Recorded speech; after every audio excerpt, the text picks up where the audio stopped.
Jesus James Angleton, the way you spin that story round. Always sharp, just like a tack when you're tracking the price of the dollar and pound.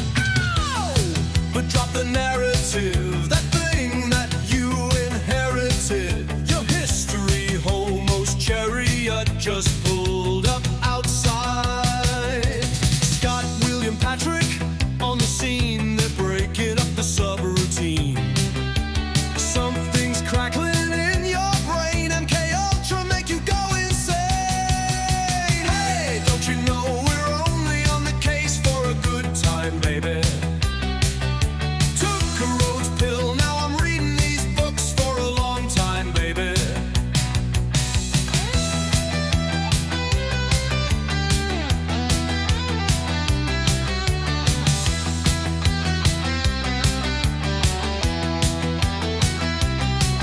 Honey pots and psyop traps, you can trust the plan until you snap. Slop conspiracy everywhere. History homos clear the air. Close your eyes, what's truth or lie? Hiding in the space between. Reality's a tangled scene. Tune in, you'll know what I mean.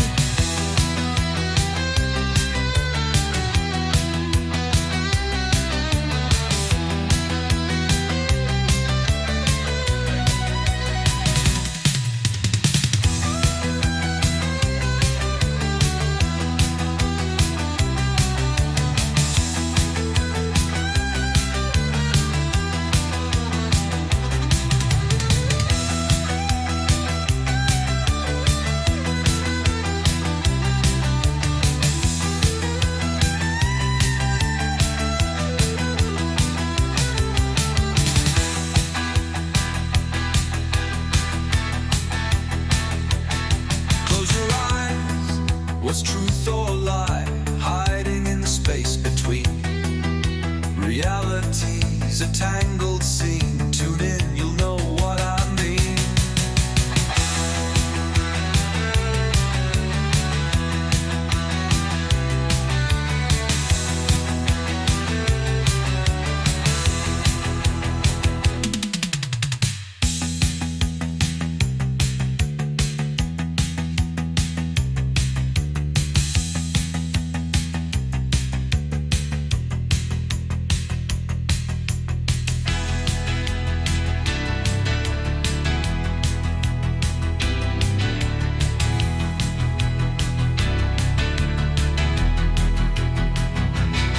Hey, history homos only on the case for a good time, baby. Took a roach pill, now I'm reading these books for a long time, baby.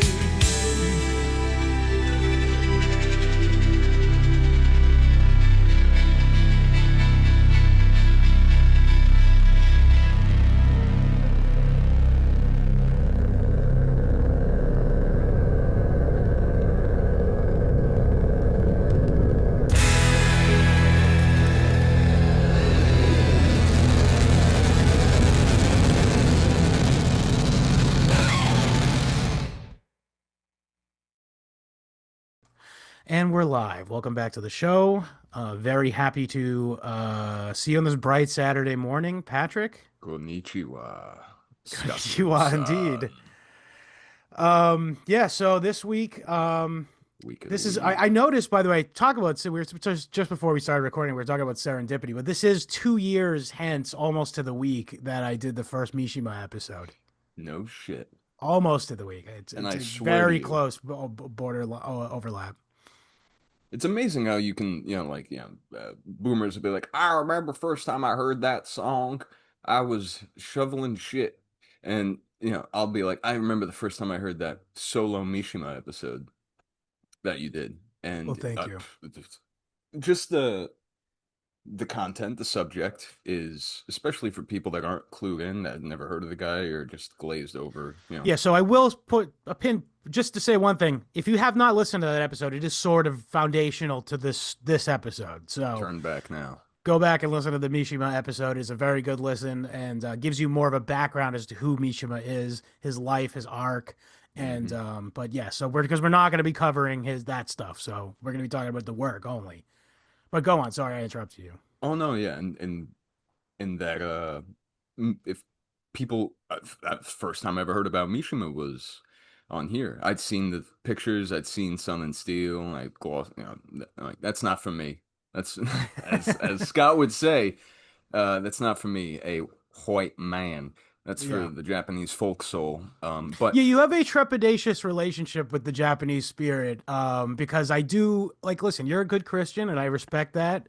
And you do, you believe in the universality of Christ, which I do too, to a limited extent. Not to a limited extent, but I just think that there's a for me, I'm a pluralist, I guess, or a perennialist maybe. spiritual realism instead of Spiritual real. Wow, man, you've got a knack for turn of phrase. yeah. But yeah, no, agree. And I do think that there's a certain birthright given to any indigenous culture that sort of supersedes, even if they are, in my opinion, higher minded or maybe morally, ethically superior systems of thoughts, religions, what have you. But I do think there's a sort of like indigenous birthright that any person is entitled to when they are from a certain culture. And Japan is definitely one of those like chief ones for me. Hmm. Um, Well, they are so distinct and yep. so that you cannot expect anything to go softly or quietly there. And to be uh, swept away into history. Yes. There's so many. Uh, I mean, brother, do you know what is like a truly like a something that I use to chill out? Like if I'm homesick or it's just a bad day and I ain't moving, I'll put on like compilations of Japanese craftsmanship Yeah, they are documentaries. good. Yeah, that's good It stuff. Yeah. that's what we're talking about here is people that It's tradition. Yeah. relentlessly will Yeah. not, and there's, we put up museums as if that's a suitable uh, substitute for actually Yeah. The being Japanese people knowing. live it. Yeah. They live in the So, footprints of their ancestors. They and sort of their a lot of their customs. And I guess that's really the central crisis that we're sort of examining in this work, by the way. So we're talking about primarily I have a certain way I want to structure this episode. First, I'd like to just talk about the work. I'd like to talk about the sailor who fell from grace with the sea. We're not going to be talking about the Chris Christopherson movie. I just talking to my wife about this. I have not seen the Chris Christopherson movie. I neither have I. imagine in its adaptation to the American audience, there's no way that it could. I'm sure it has the same themes going on in it, no doubt. But I can't see how it could be the same. It could help me inform me in an analyzing the Mishima story. You know what I I mean? had the same exact thoughts. Yeah. I reread about like the first half of the book again, and I was thinking there's no way that this, because I already know the end. So it's like Chris Christopherson, spoilers folks, or not to hop, but there's some pretty visceral, literally, Yeah. scenes in this book, and I can't Yes. imagine that that would carry over To into an American cinema lens. polite Like, Western cinema land, yeah. yeah. Especially, honey, do you want to go see the new Chris Christopherson movie? Yeah. It's like, Where they kill a cat? oh, I do think they fine. killed the cat. I do think they killed the cat in the Chris Christopherson version. I did see Mm. a group of boys surrounding a cat. Maybe they do it off screen in the movie. Oh, yeah, sure. I didn't, I thought about it, but I didn't look into it. Irrelevant to what our actual analysis here, but also Chris Christopherson's a Fed. Is he? Yeah, yeah. I'm pretty sure he ran around with some Oh, names. that checks out. I'd have to double check back. Folks, come at me in the comments if you take exception to that. But also in the comments, let us know if History Homos branded mugs are something that might appeal to folks. I don't know. It's possible. This is a homemade situation And here. we could ramp up that production. You never know. if the demand is large enough. But either way, so we had a lot of ground to cover. I would like to Yes, wrap yes. it in within 2 hours as we usually do. Mm. But so we're talking about The Sailor Fell from Grace with the Sea. And it is a 1963 novel by Yukio Mishima, or Mishima Yukio, if it would say there. Depends where you Um, are. but yeah, so the primary story is about it sort of involves two threads. It's about two sort of Mm. characters that are at the exact opposite directions in life. And the one Um, character that overlaps yeah, well, the their one that brings them, lives. the one that ties them together. Right. And it's very Freudian, I should say. I should also say that I do think that Mishima was a Freud enjoyer. Yeah. Who isn't Boy, these was he. days? Yeah. Yeah. But I said this in the Mishima episode, but he's like very influenced by like late 1800s German stuff. He loves Nietzsche, he loves Mm-hmm. Freud, and all that kind of Rilke, stuff. What's that? the Rilke or whatever, the Yeah, I'm poet sure. I'm who, sure. when I saw that, I said, "Oh," because I never knew much about Mishima until your episode, and then when I saw the Rilke influence, I was like, "Oh, dude, the melancholy that this dude decided to, Yes. yoke upon himself is so unnecessary, Yeah, especially he already has a being kind of a tragedy. Japanese." I think. Well, again, I don't want to redo his biography here, but he had like a lot of Sure. rage in himself for like decisions he made as a young man, like Mm-hmm. where he felt like he Don't had we this all? strong sense of patriotism, and he like basically pussied out when the war was happening, When the and going got tough. but he was a little pussy, like, and also a gay guy. Let's be honest, too, or at least bisexual man, like, and Yeah. I mean, I don't know anything other than no one takes that many like nude shots. Like, come on, man, you Yeah, he can't lived as a bisexual man, you for the do most. He had that a without wife, and like, then he also, yeah, they both had an arrangement, I think, if I'm not oh, it was an mistaken. arranged marriage, yeah. Yeah, yeah. Well, he had He married demands a wealthy, and but more artists. importantly, the daughter of like a really famous poet. Mm-hmm. So he Mm-hmm. wanted to marry into a family that had like a literary tradition, and that's very again all about honor, all about family, familial honor and stuff like that. I do believe he made a point to say that I don't want a woman who's interested in my work, though. Yes, that's true. Yeah, Like he wanted someone who was an artist's daughter who understood that there's certain temperaments that require being locked away and yeah. not being yeah, and so on. So it's very, of course, very unnatural, very, I mean, To by us. to us, Dude, we flat don't ma know, man. That could yep. be really common in Japanese social strata. I don't know, or at the time, or maybe he was It's maybe harking. common in places everywhere. If I'm to guess, he's probably harking back to like Hmm. some like almost proto or like some sort of medieval notion of like these arranged marriages and whatever, Absolutely. Oh Yeah, yeah. It's not a new thing by any means, and it suits his like, aesthetic. yeah, he doesn't have time to date around. It's like, Yeah, he is. He's gonna be a fucking film star. Yeah. yeah. Oh, dude, But he's okay, so the story though it concerns again two characters. We'll cover the son first. Noboru Kuroda. So the Kuroda family, and it's a single mother or widow, and a single son who's 13 years old when we meet him. Noboru, whose name means, by the way, like rising tide or rising generation. Um, interesting. Yes, most of the names in this are the named characters are obviously that's all Japanese media I should say. They have like a really strong naming tendency. It's not like Western people are named after saints and like and stuff like Mhm. that, you Oh know. yeah. I was just gonna ask you, like, when you think of a culture that has that latitude where your name, the language inherent to the culture, Hmm. has, you know, A very forward literary quality. forward facing meaning that, Yeah. like, it's literally, we comically would say like, oh, chief, dimple rising Right, brow, where we're making you fun of know. Native Americans, they have like Yeah, things that actually describe them. Yes. But there's also something really beautiful about your Mhm. name being, just based on But it also has the an the aesthetic value as syllables. well. Yeah, it has an Sure. aesthetic value too because it sounds like something. But yeah, I Hmm. agree. That is an interesting little aspect of all Asian cultures have that though. It's We should kind of bring just that like a back. different. It's sort of a east-west divide. We tried that Um, here, but it ended up being a lot of nonsense. yes, it's and today it still is. Lorinda Quishanan Dingalunga Danga.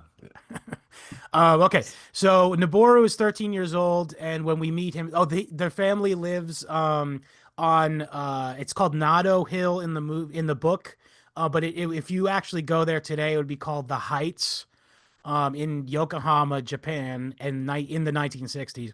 And this is important because the Heights in Japan in Yokohama are specifically this is a really important fact that they live here is because this is the area of the town that is built Western style.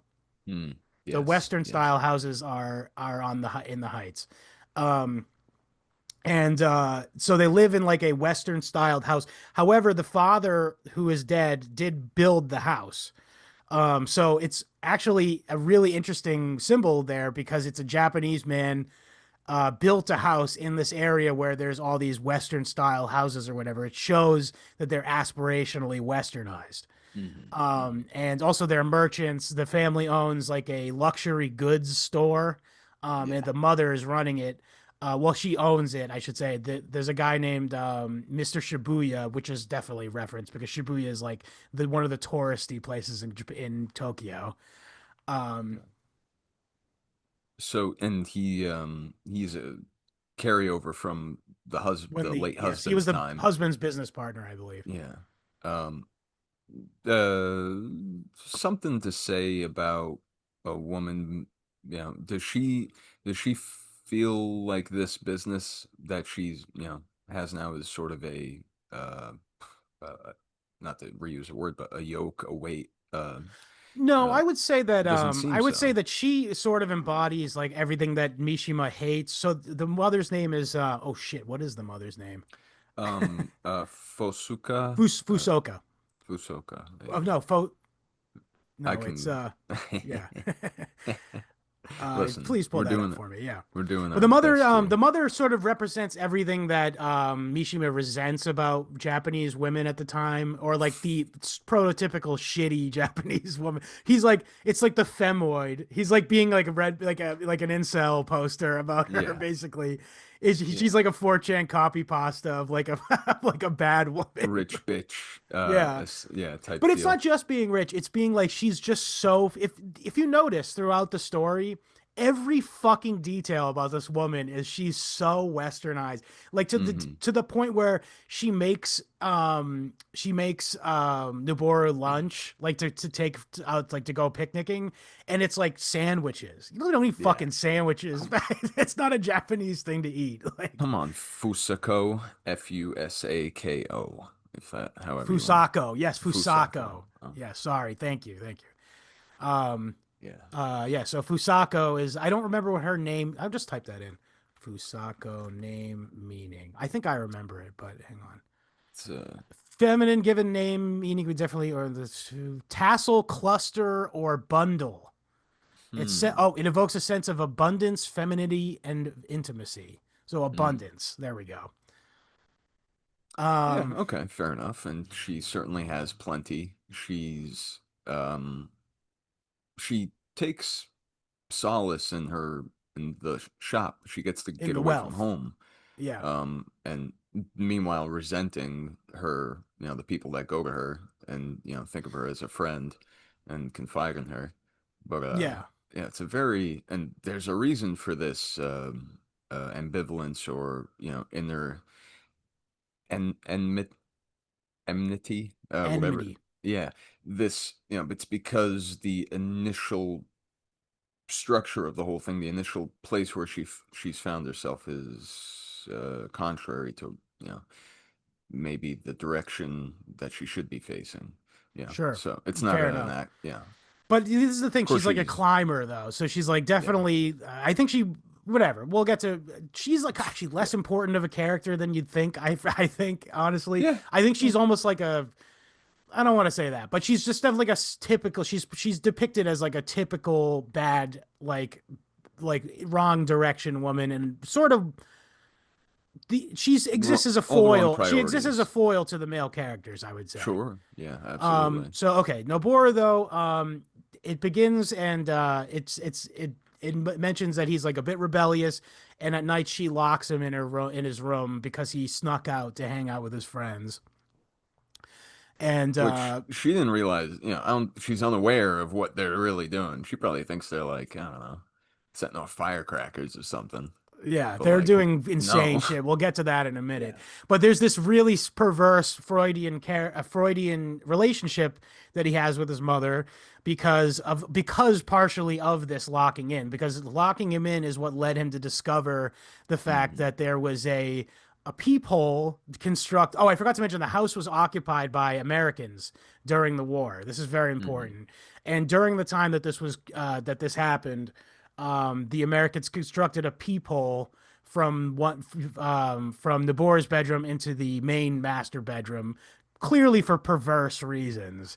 And Right. there's definitely like an implication that this influence, like this peephole, is like a major cause of the perversion that follows, and that it's like very Western inspired. It's definitely Hmm. like a metaphor for like the introduction of sort of sensory and cultural degenerative influences that the Western had, like Western occupation Hmm. had on Japan. And there's a scene where Noboru discovers the people, and he says he had this sickening sense that a larger blonde-haired body had inhabited the same spot in a lecherous Hmm. capacity at one time. That's the shit I'm talking about when I'm sitting in the woods, Scott, looking at the foundations of buildings. I know That's what that you mean. feeling, Yeah. man. Yeah, so no, certainly, yeah. It's not an accident of the narrative that this peephole was probably put in, you know, For by swinging type stuff, occupying forces. to do weird Yeah, soldier stuff, because you know yeah. that military guys get into weird shit. I, matter of fact, the book ends at a military dock, does it not? At a U.S. military dock. Oh yes, yes, it does. Yes, that's a good So, point. I didn't even fucking make that connection. Yeah. Well, we'll so, get to that when we get to it. yeah. So, it, and Oh, just so the but fact this that, peephole though. just the fact that, we're talking about the Western influence on Japan post-war, the Hmm. imposition of the Western influence, and what that can often be. It's not just, denim and like Frank Right. Sinatra. It's like different lenses and perspectives through which to view the world. It's like the same Right. widening of the stage, Agree. that like Emperor Meiji. uh, Meiji, yes, probably felt when he recognized the magnitude of the powers around I Japan. totally agree with that. So just this, from that, from all the way to that level, all the way down to a kid like stumbling upon A sexy some, thing that he shouldn't have yeah, seen. that wouldn't have been there.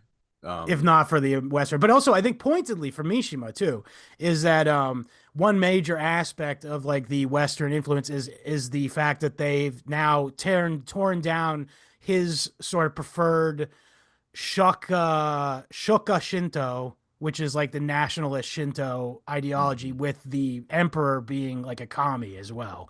Oh, also, mhm. I would tell you guys, by the way, it's not a bad idea for you to check out our episode we did just this past week on our Substack, historyhomos.substack.com. We did an episode as like an introduction to Shinto, and I think that could be instructive to this episode if you're more interested in it. But anyway, in the Shinto nationalist Shoka Shinto system that Mishima preferred, the emperor is like not the chief kami, but like a chief kami, Mhm. um, and or god in the theology, Spirit and essence. that is like one of the most stark things that is represented by the dismantling of that is one of the most stark differences that has been imposed on Japan by the American occupation. Well, it's Um, something that has to, if you want it to not traumatize a people, it has to be done very gradually and with certain mimetic bumpers in place. Because the problem is we have the same thing in that every 4 years a president will come in and they're bestowed this, and that's why it's important to recognize commies as not, it's not a god, it's the essence, the energy, the what what empowers or what inhabits something. So yes. we've put it in the office here. Hmm. You get a pin, you get a thing, you get a chair, and so it's safer that way, and that we Hmm. don't get attached to, we still, it's still maddening how much People energy stock. give people to it. Yeah. Oh yeah, and so that there is that energy there. We feed that kami here a different way. So when you just rip it away from the Japanese and say, It's you know, they'll it's fill it up with something else, which I think is what Mishima's big issue is here, and it's particularly this is embodied in the Fusako character. Mhm. She has filled up that, or not just them, but I think it's like everyone. The kids in there, they're replaced Mhm. with nothing. They are nihilists. The kids Yeah. that we're gonna meet are complete nihilists. They have their only instinct is to say like just no to everything. And Noboru is like sort of actually he's like the tragic sort of fallen character because when we meet him, we're sort of given this internal view of him in a way that we Mhm. don't the others, but in it you sort of see this hope for a belief in some idealism die through the character of Ryuji, who we'll meet in a few minutes. Yes. Yeah. No. Um, Really tragically, because he has these whiffs of what glory is but supposed to Mishima's be. idea of idealistic glory and oneness with nature, oneness with um, spiritualism, with his people too. This is really important. Like I'm not being cheese dick either, by the way. Like he definitely, if you ask Mishima, he would definitely say that his people is like a major like thing that it is a source of power and majesty to him. Um, so yeah, so again, we're really dancing around the dicey parts of this book. By the way, it's just so funny. It's so not comfortable to talk about the dicey parts of the book at all. Ah, dude, this book starts with a hum of dread, right? And it Yeah, I know just what you mean. keeps going, man. Keeps getting Yeah, lower and lower, louder and lower, louder and lower. And yeah. But we have a palate cleanser as well, folks, in store yeah, for we you. do. Yes, Yes, of yes, course. of course. But yeah, so when we meet the character, he's discovered this peephole, and it describes how he has this very sick Oedipal relationship with his mother, in which when she's mean to him, he watches her undress and Oh, do whatever it's she does to herself. I found that to Um, be the weird thing too. The weirdest thing, not that's not the only, is that he does it out of spite. yeah, Yeah, that's the thing. Yeah. See, I think, but this is the problem is that like if I think Mishima's point is that if that hole wasn't there, he would maybe redirect that energy elsewhere, perhaps. But it's these bastard Americans being perverted and making holes in the wall that cause him to go down this sick path, you know. not to downplay the absence of a guiding. Father, yes, but I mean he did die. It's not like No, he no, did die of yeah, an illness. but beyond that, one would hope he's already away from home, whether he's dead or not. So, is there a moral, Well, yeah, that's I think you're is there onto something here something? because he Yeah, doesn't feel that he. I think Mishima would say that, or Mishi would feel that like in a sane Japanese society there would be other male figures to step in there, family members, teachers, what have you. And by the way, also hardly. Mishima had a bunch of these male non-sexual figures in his life. At that age, too young And age, hard, he won a he. It was a teacher that got him into writing yeah. against It his father's will. By the way, Yeah, yeah, exactly. yeah. Well, it that's the thing. It's not the father. It's that it be there despite the father's presence, or not. That there be something Societal I, guardrails. just something to. in the father's absence, that it shouldn't be necessary. The home will be safe without him there because it's not even something that he's overtly taught or spoken. It's that like you say, it's society, but it feels like it should be so much deeper than that. It Yeah, feels I know like it what you should. mean. It feels like which yeah, yeah, gross. Yeah. Anyway, so there's this but either way, so it culminates, this weird Oedipal relationship culminates in this arc, which is began when oh, I should mention that again, Noboru is like, again, he's fallen into this group of nihilist kids. They're all Ne'er the do wells. yeah, they're all the smartest kids in school. He's the third smartest kid in the group, and so he's referred to as number three, San. Um, and the first one's name is the Chief, and I believe that the word in the Japanese um original version is chifu, in order to give a Western connotation, by the way, because it wouldn't be. I think it might be like uh uh oh fuck, I can't remember what the word for boss is in Japanese, but oh, danse I believe would be your boss in Japanese. But I think in the book, it in the Japanese originally it's chief, meaning it has like a Western connotation. So this Yeah. guy is Western oriented, or he's been influenced by the Western thought. um and so these guys are absolute nihilists. They believe that human beings are meat. They Nothing to worry also, about, Donnie. yeah, These I men are know. just nihilists. Yeah, yeah. Say what you want about national Shintoism, Socialism. national Shintoism. At But least at it's an least it's an ethos. ethos.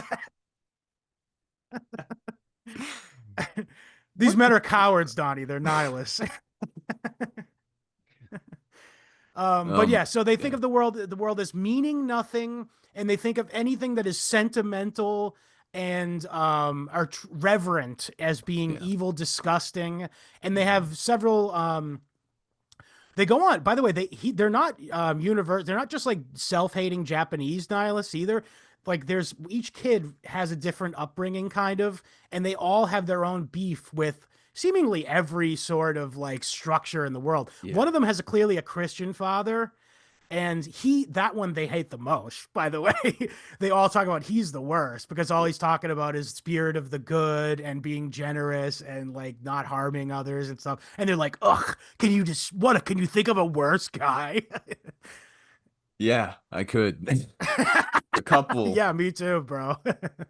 five of them, in fact. Yeah, I know. Um, yeah, but yeah, that is a shame, man. And it's I don't know if that They're is all kind of controlled by the chief too, by the way. They're all sort of like trying to win his affection. He's seemingly the most alienated from his parents. He's also the wealthiest, I should yes, mention. Yeah. exactly. And he's the Where most alienated from his parents, and he has like the most I guess the most nihilistic and most like what's the word, sadistic absent, sort of outlook. Yeah. the But most also worth absent. mentioning, he has no eyebrows. Oh, Did brother, you notice that detail? He has no eyebrows, that's which I took to mean. Oh, the other thing is they all practice being detached because they think that yeah. expressing any emotion is gay and cringe. Well, listen, all right. Yeah, Maybe they're that's right about something. No, I'm just kidding. oh, But get what I'm saying though, is he has no eyebrows, meaning every time he moves his eyebrows in any sort of way, you can't perceive it. yeah, You know what I no, mean? yeah, he's trying to remove as much Human yeah, as fettering. much of his humanity and whatever could possibly slip out, whatever he could possibly express, he's removing. And all the boys sort of like look up to this guy. They sort of like always are trying to play to him so they can seem Mhm. like the most um He's the cool dude. detached. Oh, Yeah, he's so cool. It's totally, like dude. yeah, no, it's In very contrast, though, so Nabor is number three, but he is also, he has a streak to him where he has like an arc where you could see him being a cool kid. You know what I mean?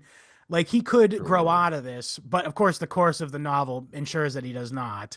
Um, But the fact is that he has like this sort of secret desire within himself to have like a Mishima style like path to glory. You know what I mean? He believes in Mm, the majesty of the sea. He believes in the majesty of he believes in the Jungian archetype of the sailor seeking glory.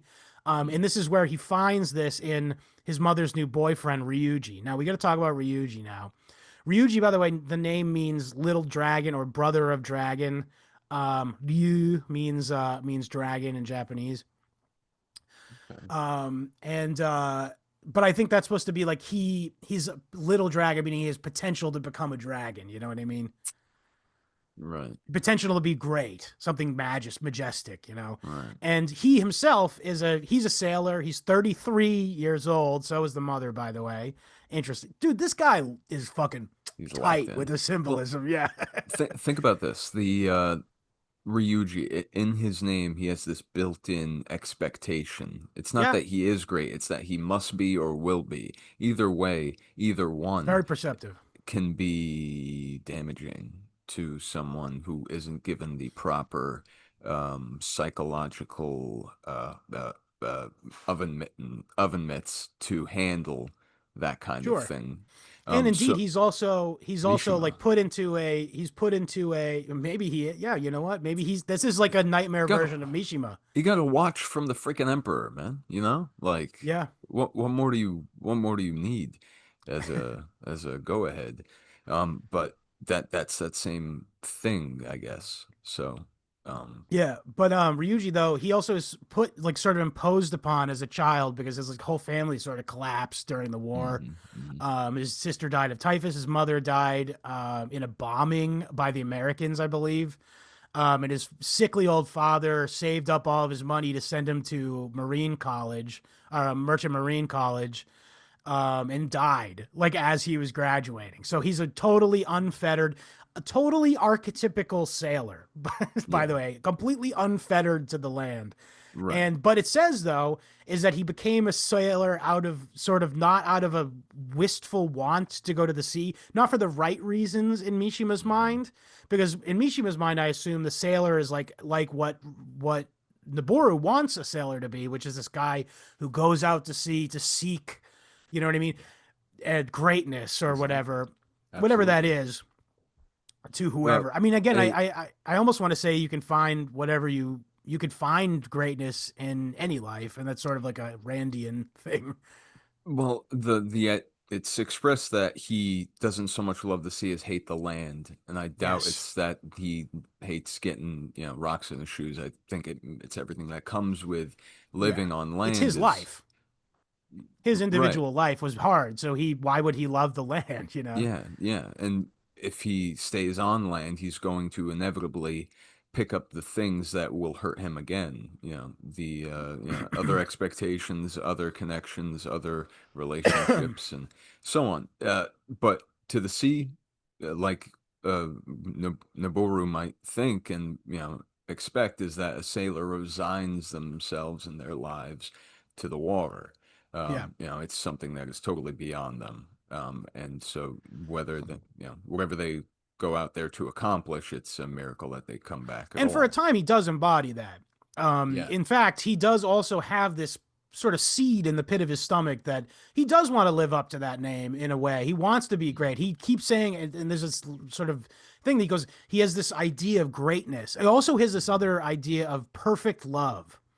And Mhm. like, and, sort of, he also has this sort of romantic idea of being like a sailor out to sea and saying goodbye to his sweetie and Mhm. having this perfect love and this unbreakable bond that is torn apart continually. It's very romantic, very Nietzschean, I should say. Yeah, it's what the idea that he And by the way, isn't. when I say romantic, I mean that not in the colloquial sense. I mean that in the romance Yeah, literature literally, sense. like Yeah. the inherent tragedy to Yes. it Yeah. and such, which it's not great either, but it's sort of half a half measure between total resignment to the sea and not caring if you go back or not. Which, I Right. mean, in the ideal sense, the sailor isn't trying to go back for any particular reason. You know, Yeah. It's to they pick up more shit and go back out. Yeah. yeah, no, and or to die doing something that people will talk about. Yeah, Yeah. which is overrated. Yeah, probably. But listen, not for That's a us. history homos. Listen, Yeah. somebody's got to do it though. Also, in the Oh same no, breath. absolutely. No, but the idea. There's something to Well, no. I want to push back on you yeah, yeah, just a please. hair here because there's something Sure. to the idea, particularly in like this sort of pre-super postmodern society with air-conditioned boats and stuff. Like that is a very real role in the human story of Absolutely. this character who went to die, this human being that went to die so that international trade, or not just international trade, but just like the moving of the gears of Y- commerce, you know what I mean? In not in the yes. capital postmodern capitalist sense, but I mean in the sense that really did help people go Yes. from poverty to plenty, Amen. Yes. I would not disagree with that. Notice you said nothing about waging war in Nope. any of that. Nor Amen. did And I talk that's about luxury products either. yeah, yeah, yeah, exactly. So that was my the exception I The took with that. caveat, yeah. Yeah. So with that, amen. Tragically, there are people who are built to uh, go on, be within something greater than themselves. Mm. Whether they're named or not. What is that? Orson Welles at the end of F for Fake, where he said, he's talking about all the great things that have been built. I've never seen Um, that, but that sounds good. oh, it, Paraphrase so it. if I he just talks about there's no signatures, no names, just the glory of I'm doing a piss poor job of it. I haven't watched in a long time. If I'll self promote here, if folks want to listen to check out www.can'tgetfooledagain.com. Listen to Champion's Prerogative, a track that I put together, and it's right at the end there during a Far out. very I have heard it then if I've listened. I've definitely yes, listened to that. So exactly. I'll tuck it in here somewhere where it's appropriate. But so back to this fella's right. ambivalence with the sea and Yeah, well, his he's basically we meet him where he is at a point in his life where he's starting to get tired of it, essentially, hmm and he has done something that no, it's almost unheard of for other guys in his situation. So he's a second hmm mate, which is not the it's obviously the second officer on the boat, hmm and yet he's accrued a high sum of 2 million yen, which is now, by the way, tidy like sum. it's like $2,000, literally. I saw something about 5 grand. Either way, I mean, who knows what a yen, how far you can stretch a yen back But then. but no, back then I would think due to like lack of inflation, I think it would be like probably like 20 grand. What's that to a lady who deals with Well, that's the joke. Well, that's yeah, like he yeah, thinks it's a big deal that he's like, oh, I have 2 million yen, and he went. We'll get there. Anyway, so yeah. Noboru's into boats, and he has this sort of secret love of the sea, and his mother's not a complete cunt, and she fosters that within him, hmm and so she takes him to to go to a ship to go sort of tour a ship because he's interested in ships, and hmm he they tour the ship and they meet Ryuji, and he is like, again, he has a day pass to go on the shore, and he's sort of caught at this crossroads in his life, interestingly age 33 as well, um and he's sort of he's given this opportunity to spend time with this woman and her son, and they they go out to dinner, and he makes a romantic advance on her, and she's hmm receptive to it. He also pussies out. He wants to tell her about his ideas about love and greatness and stuff, but he's too much of a coward, partially because he like he sees what kind of woman she is, which is a hmm superficial, well-to-do woman, and he goes, maybe that'll scare her off to be authentic with her. You know what I mean? Which is, I think Mishima is going, fuck that. Like, no, when you're Yeah. meeting a woman, if you want a perfect love, you have to express your real feelings. It's all about what's inside your heart and stuff like that. And that's despicable to Mishima. Hmm. So by him cloyingly sort of saying exactly what she wants to hear, he's just shown as like this is the beginning of his cowardice, essentially. Yes, because she gets the totally wrong idea about him Yeah, and what he wants, and yeah, that is like I said earlier, in the same way that she's dealing with problems she shouldn't be dealing with and having this store, he's put himself in a place where now, they're both I, well, it's almost they're all they're going play acting towards a Western relationship. yes, yeah, and they're all going towards the same place, but with contentious goals in mind, I guess. Sure. So yeah, he cannot um remove death from glory, death from sex, death from his waking life. He thinks that something is gonna his belief. Doesn't he say himself that the woman that he falls for will inevitably bring him toward death? Well, Something yes, like the that. idea is Yeah. that he will kiss her goodbye, go off to the sea, and die. Yeah. Yeah. But We'll be looking at the sea. that's what his spirit is crying out to do, I guess, and that's what that's what the Mishima prescription would be, I suppose. But Hmm. here he is saying what he thinks she should think and being like a good hubby, beta bucks Yeah. provider. um and yeah, so listen, he hooks up with her, and that night Noboru spies on them through the window, through the peephole. And for him though, it's like it's an immense moment of oneness. Like, so because he Hmm. thinks that this guy is going to follow through on that arc where he's going to Hmm. kiss his mother goodbye and then go off to the sea to perish.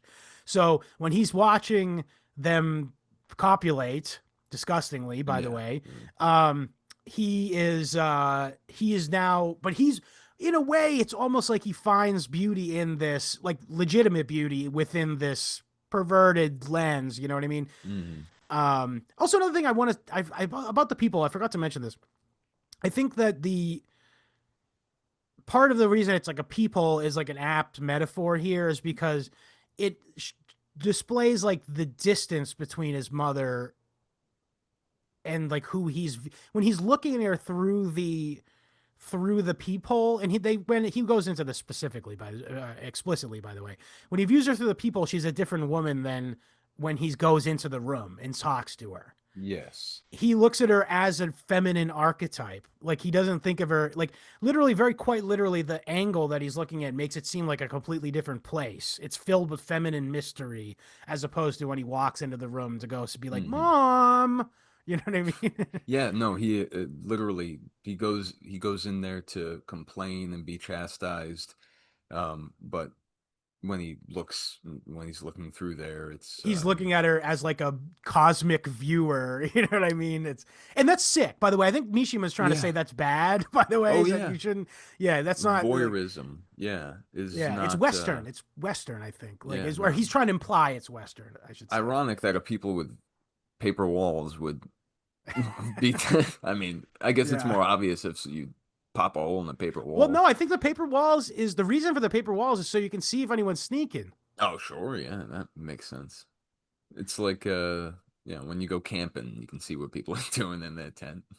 Yeah, like It's that funny. Austin Powers scene. Yes, exactly. Or yeah, you can misinterpret what is What going people on are, in the what's tent. going on. Yes. Yeah. All right. No more of that. Nah, We're not no. soiling this This is a episode of Austin this is nice. Powers talk. This is a nice Saturday morning I know. in Okay. Nippon. So the yeah, so okay, so that's like sort of the beginning of the arc where he goes to his nihilist friends to be like, guys, I saw this fucking crazy shit last night. This sailor fuck my mom. And he's Hmm. so romantic, dude. He's gonna go off and die in the sea now. And this shakes them.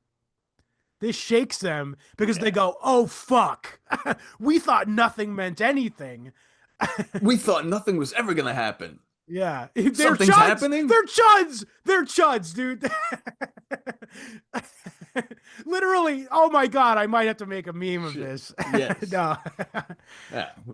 If It's a you're lot of feeling work. We'll creative. see. Yeah, I don't If know you if feel, I. yeah, well, But yeah, there's a bunch of little chuds, and then so they're shaken by this. Oh my God, something might happen.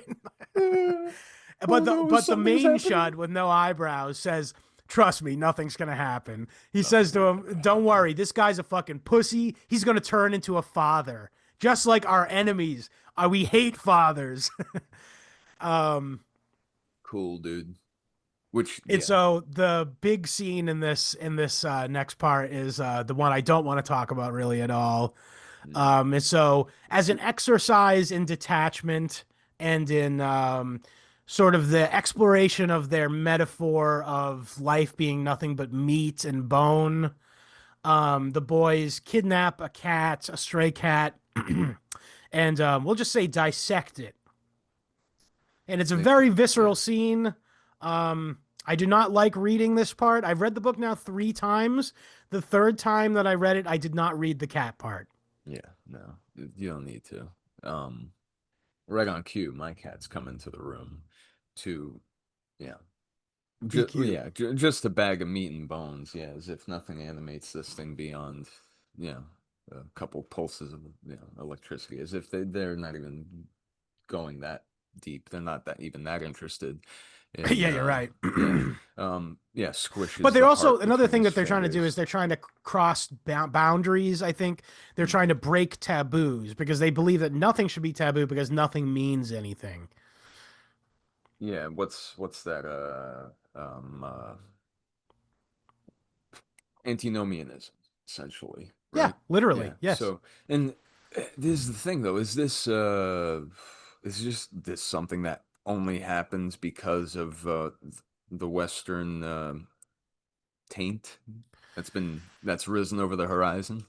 I think Um, that's the story I don't Mishima's think telling. so. Yeah. It happens to be, but I don't think that this. I think you're right. Yeah, No, but not at all. again, This this is a is. again. This is here's the thing. This book is really odd. I've looked online a bunch of fucking cringe redditors talking about this book. By the way, none of them got it. I don't think none of them fucking got it at all. I feel like I also want to say this. I feel like nobody gets Mishima except me. Everybody's stupid except for me, basically. No. Um, the thing is like Mishima's like sort of enjoyed by like edgy leftists. You know what I mean?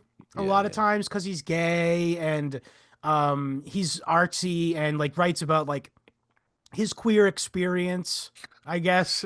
He does. I Cool, mean, dude. it's fact. Yeah, yeah, But yeah. the fact is like they utterly reject his, and I say this in my other Mishima episode, but like his, for those who haven't listened to that yet, he committed suicide after trying to do a failed coup against the Japanese occupational government Mm. in order A to restore the emperor to be the ruler. performative coup.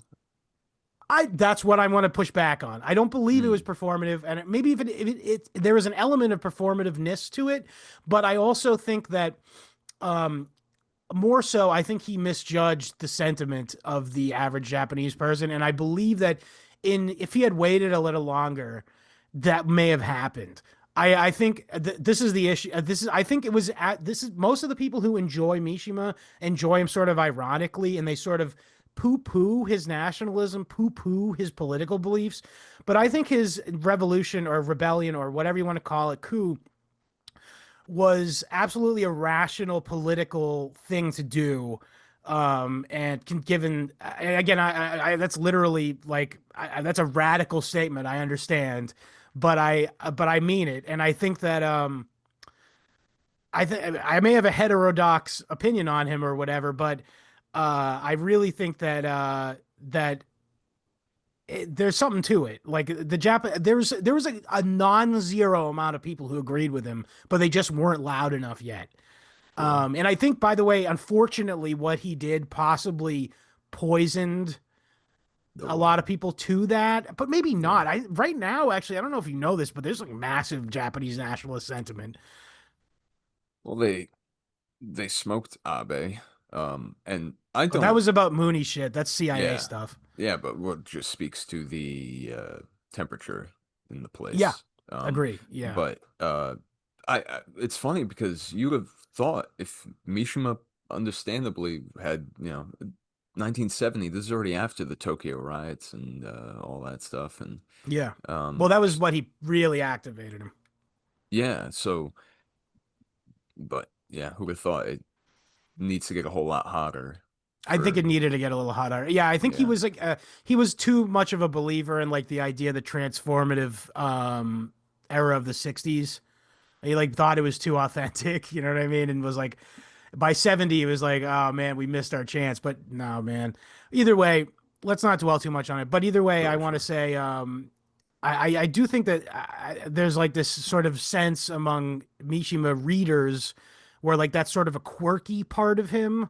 But I don't know. I unironically venerate him as a political thinker. Yeah. But anyway, so I wanted to talk about next. Where the fuck were we with the story? Oh, they killed the cat. Yes. Okay. They killed the cat, and it's very. Oh, I also want to say that this is, I believe, in a response to the Tokyo. This story is almost like a response to the youth movement.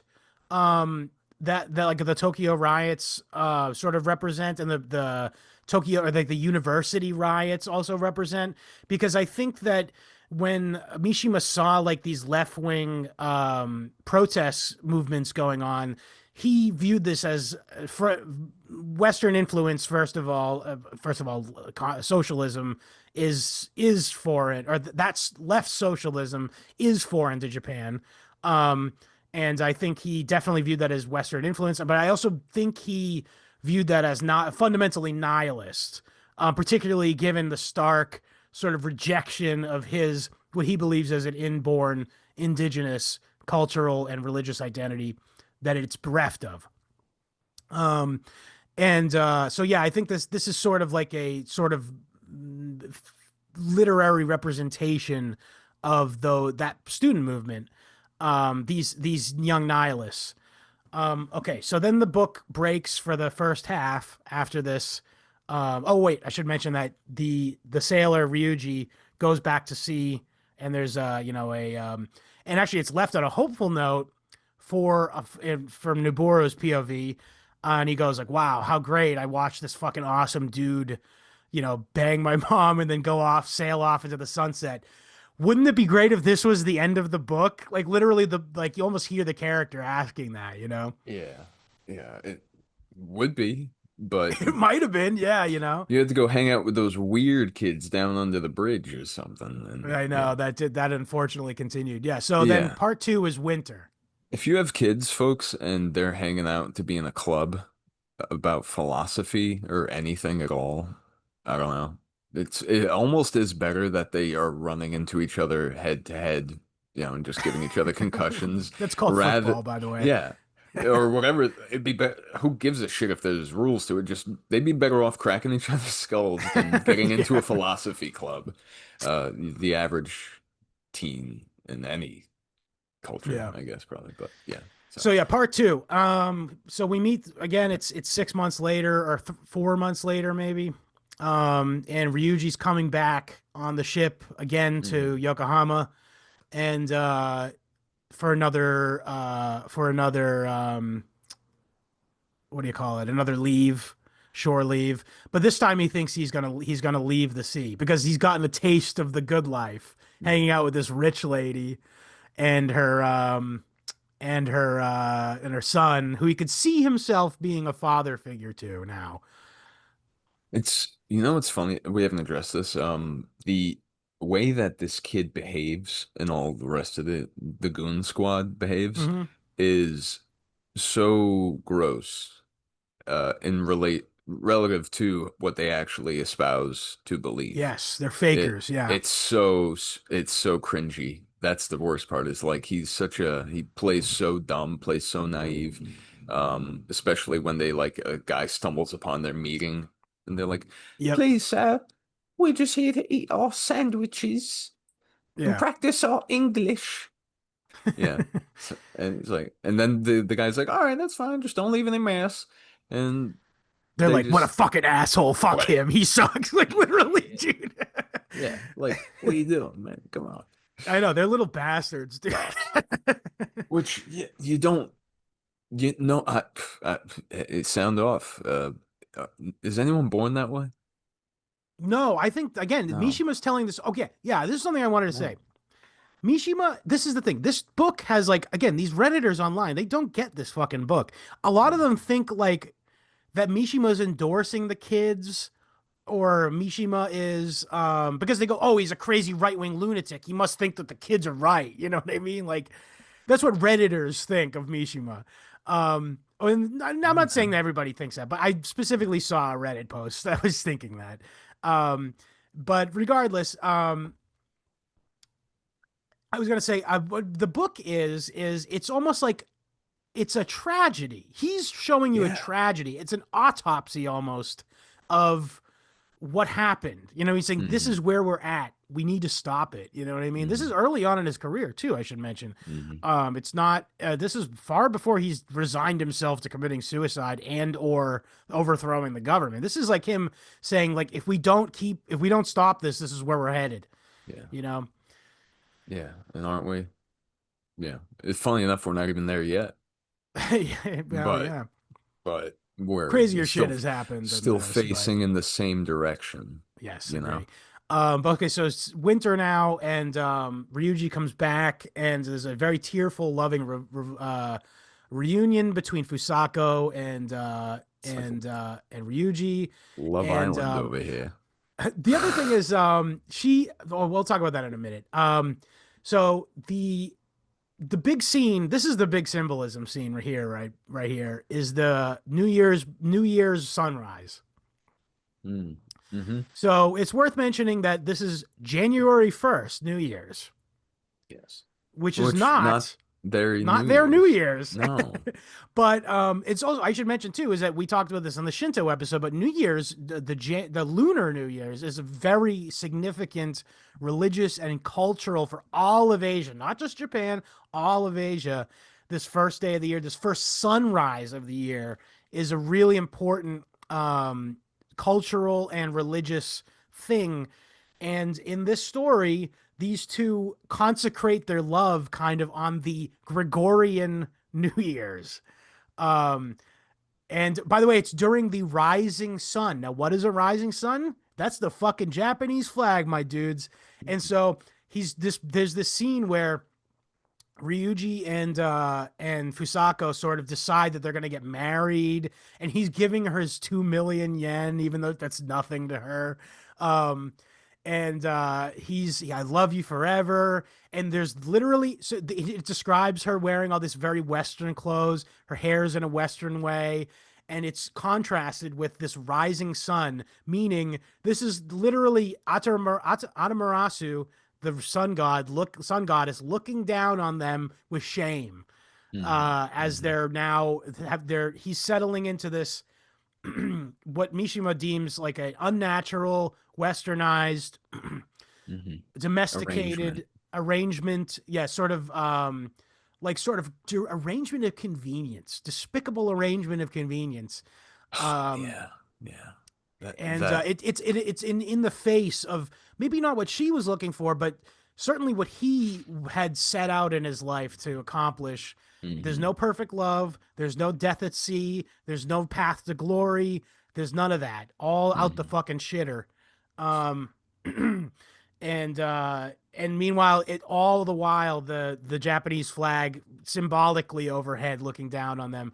These two Japanese Hmm. people living westernized lives.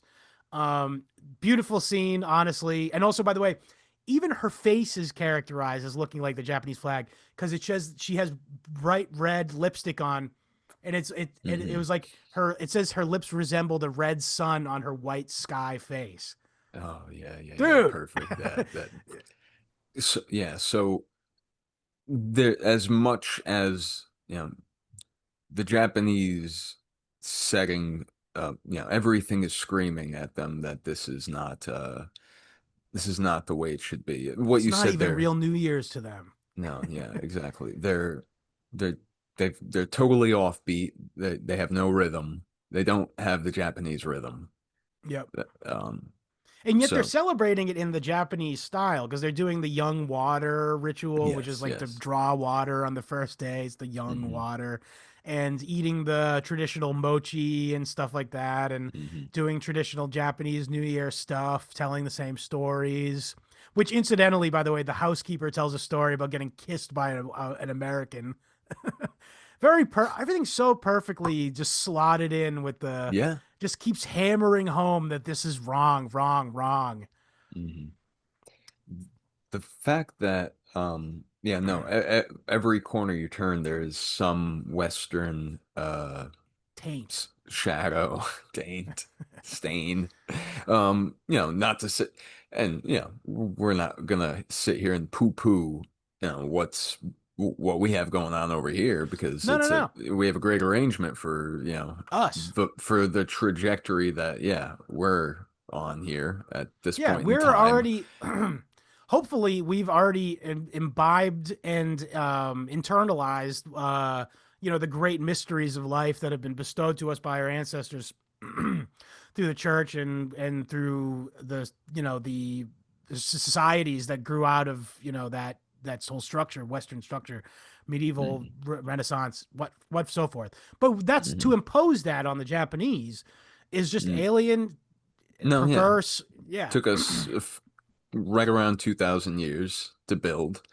Uh, yeah, you can't just speed a people up, even faster than they're already going. yeah. So, but yeah, yeah. Let's finish the book so we can talk Yeah, the the palate movie. cleanser. Yeah. Yeah, of course. Yeah. So so I don't want to. Yeah, okay. That. By the way, I should mention this. We're not covering everything. So if we are covering like the Read the main book. themes of the books. Yeah, read the book because there's a lot of other shit we're leaving on the floor here Hmm. that is instructive but Only, not essential yes. for the understanding. Oh yeah. Um, like there's a whole scene where she's like talking to her like movie star friend and Hmm. her movies. This is another like woman red pill scene, by the way. And so Yeah. this movie star friend goes, okay, so if you want to marry this guy, great, good for you. I'm super happy for you, but you gotta get a private investigator to look into this guy's past and whatever. And here's the fucked up thing is she's initially hurt by this to be like, oh my God, I can't believe this bitch thinks my guy's a scam artist. You know what I mean? So that's Yeah. so I think Mishima's saying right there is like her instinct was good, like to be like, oh no, Yes. I have real love. Fuck you. Hmm. Hmm. But then this little bitch goes, Hmm. she goes, you know what? I am gonna call that fucking private investigator, and I'm gonna make sure that guy isn't, just so I can shove it in my bitch friend's face that she was wrong to think that. So again, it's showing the Vanity petty, the that's vanity, of petty. vanities, all is Yes, vanity. and I think what he's trying to say is that's unbecoming of a Japanese woman, and it's fundamentally showing her in a male role where she's the one with money, she's the one who's making decisions, fiscal decisions, and Hmm. it's and he, I think The one with Mishima's something trying to to. lose. Right. Mishima saying that this is alien, this is wrong, this is Western imposed, and that it couldn't have happened without the excess wealth that has been accrued by this luxury good sales. Did I mention these luxury goods are exclusively like English suits? Yeah. Oh, yeah. Like nice sweaters and shit. Yeah, And it's all, cashmere and it's yeah, all, it's either celebrities or important people's assistants going in to buy shit. And even when they do go in, they're totally removed from the decision-making process. As right. just spend the money. I need to bribe the jury at the award show. So I Yeah. don't care. Whatever you think is best. So there's hardly anything. There's nothing behind them other Yeah. than, a receipt. Also I should mention that Mishima's super red pilled, by the way. I think he was like definitely red pilled on banking. He described the US dollar as a green snake that was coiled around Japan. Um, Wow. yeah, dude. What a poet, Fucking man. based. He's so based. Like I don't even he knew what was up. We're running a racial draft soon, and we'd like to take Yukio Mishima. All Yeah. right. Yes. Who do we give up? Um, but okay. So We'll the talk other thing about it. is once Ryuji comes into the picture And she checks him out and she goes, okay, I want you to not only be my husband, but I want you to move in with me, marry me, be Nobura's father, and I want you to take over the reins from Mr. Shibuya to run the store with me. Not a, And so she it's starts not a putting him. bad deal, man. Listen, Listen, it's you're all a right. Westerner. That sounds good to you because that's in the Western Ken. Mm. It's yeah, but I'm sure you He's wouldn't a be hard. sailor, though. He's not a Yes, yes. fucking It's not. yes. He's a Japanese sailor, not just any. Because you wouldn't be hard pressed to find someone who could give you some especially beautiful uh, reasoning why there's a glory in keeping a stable and loving home. Of course Um, not. yeah, no, in Of Japanese course, or the kid most is damaged languages. beyond repair, though. That's the problem. Kid's beat. Yeah, he's done. Not to. I hate to say that, but like the It's not kid his is fault fully either. no. It's partially his fucking friends that got him there. Yeah, on the, reading Nietzsche shit, man. Too busy reading Nietzsche. Yeah, Dude, this Fred is a Nietzsche, not dude. no Nietzsche household. Oh man, you ain't kidding. We're running the tight ship around these parts. Fucking Fred Nietzsche ruined this kid. No Hobbes, no Nietzsche. We'll keep like I don't know. We'll keep PDFs with caution tape on them, All right, like fair printed enough. out. Just none of the bullshit. It's annotated. It's all like this is bullshit. Prepare for that. But like th that's an active, taking an active role in the child's development. Yeah, I agree. Yeah, But anyway, so not taking refuge in the luxury in the airport store. The yeah. freaking bullshit. Anyway, so anyway, when he comes back, Noboru is fucking gutted. He's like, no, like Yeah. the only chance this guy could have been Chad is now destroyed. He's cringe. He's become the worst thing. He's a father, particularly in the very climactic scene in which Noboru just after the night after Noboru decide they tell him that he's going to be his new father. Noboru goes like, "All right, I'm gonna watch him fuck again." Um, Then I'll figure out what to do. well, no, because he thinks up this little plan where he's gonna watch them fuck, and then when they catch him, he's going to Hmm. be like, "Oh, I was just practicing my English problems. What did I? What? I, what?" It's just my flashcards, learning words like cuckold. The cuck chair. My flashcard that says cuck chair. I was gonna do a visual bit earlier, I forgot to, where I was gonna just write like put a dick on the here and like say, this is my teal bucks came in. Yeah, there But you yeah, go. yeah. Cute idea. I Stupid. liked it. Stupid. Um, Might do it. we got the gist of it. But yeah, so it fails because Noboru falls asleep in there and leaves his flashlight on. And so when they after they're done with their dirty business, they notice there's a light coming in through the crack. And the mother goes in, scolds him, flips. Yeah. And in Oh this yeah. moment, he's like caught off guard. And he Yeah. goes like, I don't feel like doing that little ruse anymore. Your clever ruse has run its Yeah. course. Yeah. And then this is the final betrayal of Ryuji to him in his eyes because Ryuji instead of either A staying out, I think this may have been an okay acceptable reaction was if Ryuji had stayed out of it, he wouldn't have Hmm. reacted this way.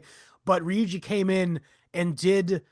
And by the way, also, I should mention that the narrator actually explicitly says that he's aping, he's LARPing as a father. He doesn't Hmm. feel a genuine feeling towards this kid, but he Hmm. doesn't want to fuck up his sick situation where he's now the proprietor of a store kind Hmm. of thing. So he apes being a father and says what he thinks a father should say to a T, which Yeah. is, hey, son, we're all going to have a laugh about this when you're older, which is what you should say, by the way, if this happens to happen to you. Just as a piece of little, maybe Uh, I'm coming from a not qualified person to say it, but this is not if your financial kid, advice. yes, it's not parenting advice, but maybe if this happens to you, this is possibly the way to handle it. Be like, son, let's just forget this ever happened. I'm going to fill that hole up and we're never going to talk. We'll talk about it as adults and laugh about it. But I want you to turn all that curiosity. I understand you have a lot of curiosity um, because you're 13 years old, you're changing, and just your life's changing because I'm moving in and stuff. That's absolutely normal. Now, what I want you to do is turn that creativity into your studies. Perfect way to handle it, by the way. Hey, I know you've had your nose up against the wall. How about you put your nose in them books, kid? Come on. Yeah. Come on. Um, it's better than beating them, probably. I'll tell you Yeah, that I think much, a beating Scott. him might make him like it more. Um, yeah, I was gonna say, would you ask any questions? You may not want the I answers. think he did ask him questions, if you remember. Yeah, but I know in the ideal situation, Oh, who the hell it knows, just man? seems Let's not like fucking. I It's just not an imagine you ideal walking situation. in with your fucking thumbs in your belt loop, just going, you know, son, one day we'll laugh about this, and just walking out. And he's like, yeah, but yeah, Yeah. no, this is So anyway, bad. but that's a in Noboru's eyes as being a Activated. yeah. He goes, okay, fuck this guy. He's Yeah, absolutely embodying everything I've been told to despise by my friends. yeah. It's very pointed too because it's like the day after they have like a big discussion about fathers Hmm. with his friends and shit. So Hmm. yeah, so the boys decide that at this moment that there's only one way to redeem this guy as Yeah. a object of glory. And so Word. they make plans to kill him in his sailor suit and dissect him much like they do the cat. The end. See if he's got a life vest in his abdomen or something. I don't know. Yeah, and they Built do. The end is left built-in ambiguous, floaty. but the end is left sort of ambiguous. It's not though. You are left to understand that they kill him. Oh, they also get into a lengthy discussion about how this is their last chance to do this because in the Japanese civil code, any kid under 14, no matter what, they will just go into like a reform school if they do any Hmm. crime. Period. Hmm. And that's if they're caught at all. Right. I Yes, have a that's a good sl point. Yeah, so let's get into the details of those final moments. He lies to the mother saying, you know, I'm gonna go meet some friends at the Yes, pier. that's important too because yeah, they might not get caught. And she she jokes right before saying, "Hey, you're not hopping on another ship and never coming back, right?" He's like, Yeah. "No, No no," and he's way. I'd not. never do that. And he's not doing that, but you know, that's left in the air, I guess. Yeah. So when he goes to, you know, meet with the kids, he's just Oh following yeah, their so they lure lead. him out to be like, Yes. "Tell us some sailor stories, Yeah. mister." Yeah. And he's like, "Yeah, sure. That's cute. I'll do that." And Sure. he actually the fucked up thing is he starts to sit and think to himself like, man, I really did give something up by leaving the sea as he's telling these stories too, by the way, which is again, it's Hmm. just another little stab into your Hmm. heart, the reader from Mishima, by the way. Sitting on an American dock, Yep. Or as they're a dry walking, dock, American dry dock American or dry base. pier. Yeah, some Yeah. kind of fucking bullshit. Yeah, Um, American military base though. Freaking Narobu literally reads a sign in English, asking, "What's punishment mean?" Because no trespassing, those caught Yeah. be severe punishment, or, um, like, and he knows what it means, and he's asking, uh, you know, his father, you know, if he knows what it means as they walk to this, you know, the end of this American pier or whatever, and that's where he starts to get misty-eyed and actually in those final internal moments does admit to, you know, us, the audience, that he yearns for the sea. He Yeah. recognizes this ain't right. This is yeah, but they give him Seemingly not tea. important to be giving what is going to happen. They give him yeah, they give him sleeping medicine in his tea and Hmm. and they probably kill him. Yeah. The The end. last words were what? Glory has a bitter taste, something like that, right? Yeah, he said the tea was bitter, but he felt it was fitting because glory has a bitter taste, which is the irony being the bitterness is the medicine that's making him fall asleep and die. Yeah, so on that note, the story ends. Yeah. And Chris So yeah, very Christopherson bleak. dies, I guess. Yeah, Chris Christopherson. Yeah. But yeah, I'm no, feeling so yeah, sleepy. so let me ask you a question. How do you feel about the book? How just what were your feelings about the book in general? I know we don't do scores for books usually, but like, Yeah. you like it? Yeah, yeah, no, book good. Book good. Yeah, no, it was a pleasant read in a lot of parts and a very unpleasant read in other Yeah, parts, but roller coaster. always a worthwhile read, especially for what it is. It's a very tight story. It jams a lot in there. As you can see, there's plenty for us to talk about, and we're only curtailing it so we can talk about other things that are related to Yeah, it that will amplify what we're talking about right now. absolutely. But Yeah, uh this is worth one's time, especially, if you're dubious about it, interesting. hit the audiobook for a minute. Yeah, but it's also this is good prose. This is worth Yeah. dwelling Well, on. he almost won the fucking Nobel Prize for prose. Hmm. He didn't. He was nominated for the Nobel Prize for Yeah, and he literature. acquiesced, did he not, to an There elder was like some kind of mentor? drama, if I'm not mistaken. Yeah, Yeah. I don't know the whole story behind that, but From what I understood is that he wanted it, but he backed off so that because he understood that, it was made more sense that someone older should get it first. that's He'll so have time. Japanese, dude. Yeah. But in an interview I watched with this guy who was his mentor, his name, it's beyond me. It's all Greek to me. He literally says I was, when asked about it, saying, and and uh Yukio, you Mishima, were interested, but you felt that it was more appropriate that he should receive it. And the dude literally goes, I was never that interested in the prize anyway, or something like that. Like, which kind of Yeah, feels like a literal, like, just you might as well have been stomping on Mishima's foot, right? yeah, Out of right. Yeah, frame. wasn't he sitting right next to him in that Yeah, interview too? exactly. Yeah, Yeah, yeah. I neglect to mention. Yeah, exactly. So, yeah. poor It's guy. fucked up. Yeah, he's a really tragic genius, dude. Like honestly, such a tragic story. That guy, like, so conflicted because like I know like his homosexuality, like it puts a lot of other right wingers off. um because it's it's gross. But at the same time it's like it was gross to him too. That's the thing you gotta fucking understand. He was like, I hate this about myself. Yeah. And I want to be the typical fucking Chad Japanese guy with a big family and shit, but I have this sickness in me. That's what he Yeah. thought. Dancing. He's dancing at clubs with transvestites going, I hate this. I Yeah. hate this. To be fair, also, I do think, and this is must be Which, yeah. said, but there is like a sort of gender bending tradition in Japan. Hmm. They Yeah, have like, with Kabuki theater in general yes, was specifically, yeah. yeah. So, and So it's not quite totally against his sort of aesthetics, but it mm. was though. He wrote about it. He felt like weird about it.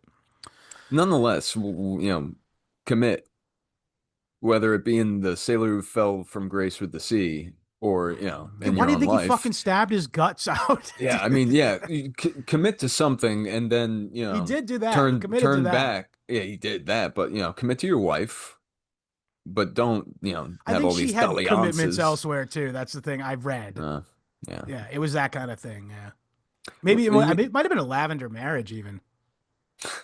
lavender marriage. You've You ever heard of see that before? the I think I haven't thought about it in a while until you just said it, and it makes perfect sense. Yeah, So, yeah, I know yeah. exactly what you mean. Uh-huh. It's like he couldn't grow a beard, so can Yeah. No, I mean like she was also yeah, gay. I yeah. think is the yeah, yeah, yeah. Uh, Okay. uh, Um, so did you ever see the Schrader film? I did not see the Shredder film. He's gay as fuck though. Like He's a well, I at like the Taxi. least, Listen, I like Taxi Driver. No, you know what I mean? Like that's as yeah. far as I kind of want to go Raging with Bull him. is good. Oh, yeah, he Yeah. did that too. That's right. Okay, Yeah. yeah, yeah. He's done other things, and yeah, stuff comes to mind. Dog Eat Dog in I didn't see that. 2007 or something. With some, I don't know. I remember watching that as like a He 14-year recently old. made a movie about Proud Boys. Oh, wait. He did First Reformed, that movie about the Calvinist preacher who goes full jihad. That's hilarious. I might have to Dude, see that. uh, that's the only way. Here's the thing.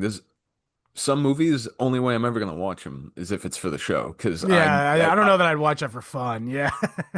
because and he was raised. I actually remember him. He was on uh the Adam Friedland show, covered in Yep. dandruff, only producing more as the show went on. And he said some suspect things, strange things. Yep. I Folks go check noticed. that I out. saw that episode. Yeah. So, but yeah, he was raised very, very austere Calvinist upbringing, Yeah. I believe. So, certainly gonna have interesting things in there. We'll Yeah. see. Let's do a Schrader episode another time. But either way, so okay, so now Talk moving about on from the book. folks. So just Have a I drink. picked this book. I picked this book 2 weeks ago. And I gave Patrick the PDF and et cetera, et cetera. And we were all set to tape it on Tuesday. Last weekend I got sick. And for those who know me, they know whenever I get sick, I watch Miyazaki films. Yeah. It's a Hit comfort the for me. I the actually Ghibli IV. it helps honestly. Yeah. But I watch actually I want to just a quick aside here. I also rewatched The Cat Returns, which I have done a semi analysis of on the show. But I watched it this time and I noticed a lot more symbolism that I may have missed. Do you know which Um, episode the initial analysis was it was either Miyazaki in? analysis one or two. Okay. All right. I did two of Um, them, so check those out, folks. Good yeah. stuff. And but I won't get into it now. I think we could do another episode. I did notice that there's a Tower of Babel in it and a labyrinth. And there's also um there's a sort of like a mana bread that it looks like a Jesus fish slash logos, Yeah, icon. yeah.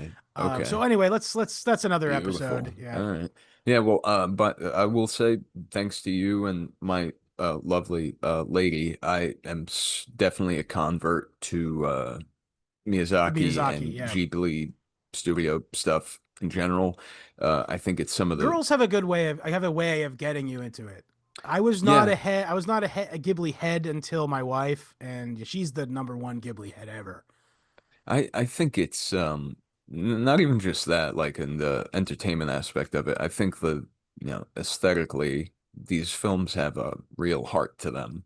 Mm. Like this is something that I will have this on in the house. I play with the idea of not having a TV in the house if we have children. Yeah. Um and Now you got to have a computer with a monitor. That's what it I is. but in a room that they never go in until a certain age, maybe, We'll see. like We'll see if I that don't know, I happens. play with this idea, but this is stuff that I definitely would not have any pause about Mm. being it's maybe I don't know, maybe not the dubs. The dubs are hilarious, by the way, I don't especially mind the with dubs. I don't mind the dubs. They get they're not, good yeah, it's voice not actors bad. for it. Well, I mean, it's very funny because in the movie we're about to talk about, they have like a fishmonger, which there's basically an Italian guy doing the voice for him.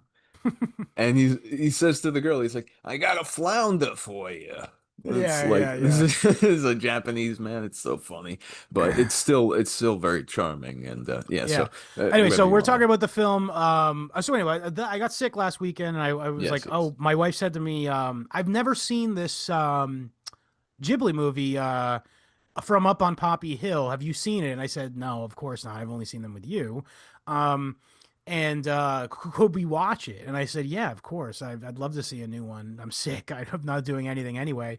So we popped this fucking movie on. And by the way, it's not directed by Hayao Miyazaki. It's directed by his son, Goro Miyazaki, which Hmm. by the way, Miyazaki's a cunt to his son, famously a cunt to his son. But I No think it's good. nothing's more of a cunt than the fact that he named his son Goro, which means about, meaning like when you say meaning like a Qu- time would be like ni is two. So 2 o'clock, about 2 o'clock will be ni jigoro, about 2 o'clock. Yeah, So yeah. he's about Miyazaki. Get it? He's such a cunt. He named his son like almost as good as me. Yeah, no, it's almost like to say he's within the orbit of Miyazaki. It's Hmm. not only does he have to carry the surname, his very No, I name. don't want to go on record saying that's uh, the only meaning of it. It also is like Goro is also it's like the name Guy in English, in Japanese, or Guy in in Italian. French. Yeah. Guy. Oh, French? Guido. It's Guido in Italian. Uh, Yeah. that's funny. But yeah, the Italian fishmonger was very charming. And so Yeah. But anyway, so but I also should say though is that Hayao Miyazaki wrote the screenplay for this movie. who's he? The father, Miyazaki, the main Oh, guy. that's his first name. All right, I just knew him as Hayao me. Miyazaki. Yeah. Hayao. Okay, all right. Means actually it means quickly. Hmm. Interesting. Okay. So yeah, okay. So it's a collaboration more or less. Well, here's the thing. I think the elder Miyazaki the elder was working on a multi-year movie at the time, and he had the script, and but they were running behind schedule. Maybe not running behind schedule. Ghibli is bigger than just him. Him, another guy, and now the son is on. The other guy. Have you ever seen Grave of the Fireflies by any chance? I don't believe so. It's a great Oh, film. We'll talk about it another time. okay. All But right. basically Ghibli is Miyazaki and his business partner is this other guy, and he makes excellent movies, by the way. He did Arrietty, Whisper of the Heart, um, and a bunch of other movies that are also Ghibli classics. But it's those two originally, and then since his son came of age, he became a filmmaker in the thing too. But anyway, so this is the one, not the first, but possibly the second movie done by Goro Miyazaki, and but it is a Miyazaki. But anyway, the point is, I fucking put this movie on, and I go, okay, it takes place in Yokohama in 1963, Mm-hmm. and it's Yeah. called From Up on Poppy Hill. And I Yeah. go online, I go, what is that referring to in that title? Guess what it's referring to, Patrick? The What, Heights. Scott? Oh, okay. Yeah. The same neighborhood, the same It's the same Western fucking. neighborhood. It's the same hill, dude. The Yeah. hill, the Shit. eponymous hill, and From Up on Poppy Hill is the hill that Noboru lives on in the book. That's okay. So we're telling sort of tangent parallel stories here. I want to make a possibly heretical, no, not heretical, but I want to say a possibly what's the word, Heterodox. iconoclastic take Ooh. here. Ooh. I believe that Miyazaki had to be aware of this novel, being in he was 21 when the novel came out, or he was in his Okay. early 20s, I should say, and he was an artist, and he was in the student protest movement that Miyazaki was reacting to when Mhm. he wrote that Mishima was reacting to when he wrote this novel. And Okay. I believe that is no way in hell that Miyazaki did not know about this book. And I believe this book is a moral refutation of the book from the sailor who fell from grace with the sea. And it is a moral and thematic inversion of this novel, and it tells a mirror identically opposite story. Hmm. Yes. And it's the point of it is it's the same time and place, the same issues are at stake. Hmm. The fundamental question of the novel and the book are the same, Hmm. which is that it's a rapidly changing Japan, uh, in which Western influence has caused a sort of cultural crisis as to what the direction of the country is going to be, particularly as it relates to Taboos. wealth, taboos, Hmm. wealth, and of capitalism, particularly. Hmm. Miyazaki is definitely a left-leaning guy, and is both of them are critical of capitalism for opposite reasons. I'll take it. Um, and Either one's good for me. but the film is an exact opposite. Whereas Mishima's telling of this story is a fundamentally bleak and sort of forewarning story about what could the worst possible scenarios. The movie is it's an affirmation of life. It's an affirmation of the Japanese spirit, and also not just that, but the spirit of Japan that, and we talked about this in the Shinto episode, the infinite capacity for syncretism within Hmm. Japanese culture and within Shinto. And I think that Miyazaki looks at that and goes, everything's going to be okay. We're all going to make it. Amen. Um, Mishima is the chud, and Miyazaki's the bloomer. Well, he's not. He isn't. He's actually in a lot of in his movies too. There's a lot of there's pessimism as well. But I think this story at Yeah. least is a positive affirmation, or a sort of what's a word I want to use here? It's A a moral or antidote. a parable in optimism. There we go. Yeah, beautiful. Yeah. Yeah, no, otherwise it would just be it would be a vacation promotional video if it didn't ha if there's no pessimism in the story, if there's not anything to make your gut fall out from under you in like suspense or tension or worry like there was in Up on Poppy Hill. Because like as Yeah. much as there was, was a it was a positive, the whole first half of the movie is so positive Yeah. in like the simplest term, like, and then there's, if we're getting into spoilers now, right? I don't know. We'll build if It's we'll a talk to. 15-year-old movie. It's okay if we spoil No, it. no, yeah, yeah. No, but do you want to tell it from Okay, yeah, let's do yeah. the basic plot outline. So oh shit, I don't remember the oh Umi. Umi is the name of the girl because Umi means the sea. Mm-hmm. Uh the character's name is Umi. She is a girl who lives with her grandmother in Mm-hmm. a in a traditional ryokan, which is a rural style Japanese boarding house or inn. Mm-hmm. And her grandmother owns it, and they come from a family of doctors, village doctors, I should mention, to that The good stuff. harkens back to before the Western, sort of occupation, et Yeah. cetera, et cetera. But it's in a time, it takes place in 1963, the year of the Olympics, where really a lot of Japanese people view as sort of like the no going back point, by the way, Mm. where the average Japanese person was now exposed to Westernism to a point where, there's no going back. Mm-hmm. So it's a contentious thing, actually.